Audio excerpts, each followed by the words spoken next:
Guys, let's give it up for Max. Not only does he come out here every week and try harder than any of us, but this week we finally found out he's read a book. And, of course, it was Bambi. So, I love all of the OkCupid and online dating trashing. Just a quick poll, is anybody else here in a relationship that's been going on longer than a year? Okay, they met online, I know that, and we met online. So the two successful relationships in the room were from online dating. I'm not any great prize to look at. I'm also not very suave, so what the fuck are all of you putting on your profiles? And what horrifying... I don't even want to know.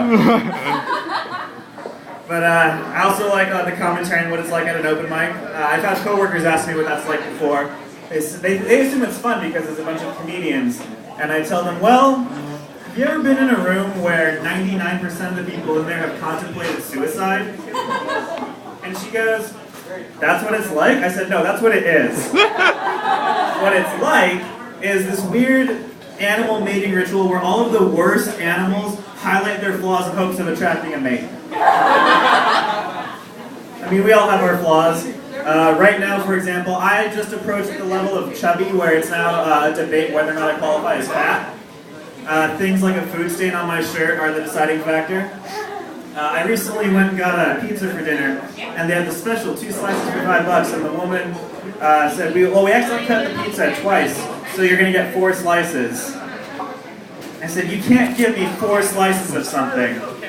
Because as far as everyone else around me is concerned, that's a deciding factor, and if I'm fat, if I eat 4 of something. Like before they were debating, now it's like, oh yeah, he's fat, he's eating 4. So I sit down and she serves it to me on not 1 but 2 plates. So now I look fat and lonely. Like, either I'm so fat and just lonely that I have to eat 2 portions by myself, or I got ditched, and so now I'm eating the other person's food as some sort of karmic voodoo retribution. And then, as soon as I was done eating all that, I had to go to the bathroom. As I come out, this little kid that was sitting at the table next to me sees me, his eyes widen, and then he runs. So I'm such a horrifying eater, I've become like some kid's little food Krampus, like just some horrifying cautionary tale. I'm not good with kids, but I'm smart, so I decided to start tutoring kids, so give that a go. The student that I tutor, she scored lower on her post-test than her pre-test.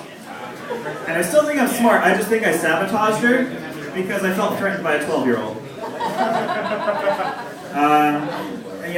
Like I said, I'm not good with kids, but you could probably surmise by the fact that I look like I'm just constantly followed by a marching band of rape whistles. But I work at a public school, interestingly enough. I work in special ed, and I love my job, I really do, it's a great job. I have to love my job though, or I'm kind of an asshole. Right now it's weird working in special ed though, because we're doing the class play, and for the play we're doing Pocahontas. And it's really annoying because they're having me paint the sets, and it involves a lot of brown paint, so on a bad day, not only do I look like I don't know how to wipe, but I also look like just the basic mechanics of pooping are beyond me. And so Pocahontas, the story is it's a little racist, but the moral is still, don't be racist, you respect each other, cultures, and all that stuff, and we teach the kids this lesson by putting them in the most racially insensitive costumes since the Lone Ranger.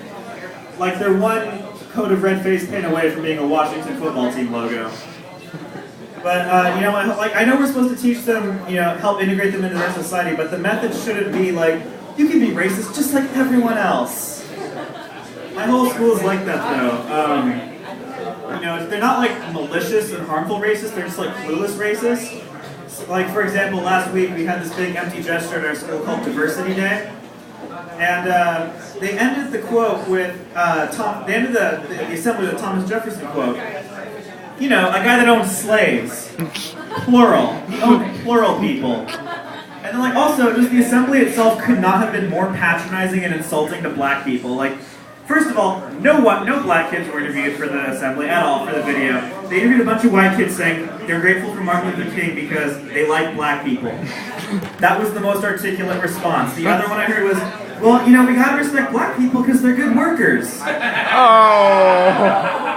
Oh. But I mean, like, I can't really take any of them to task on that disaster of an assembly because I'm British, German, and Scandinavian. So, like, just all of the massacres and oppression are in my bloodline.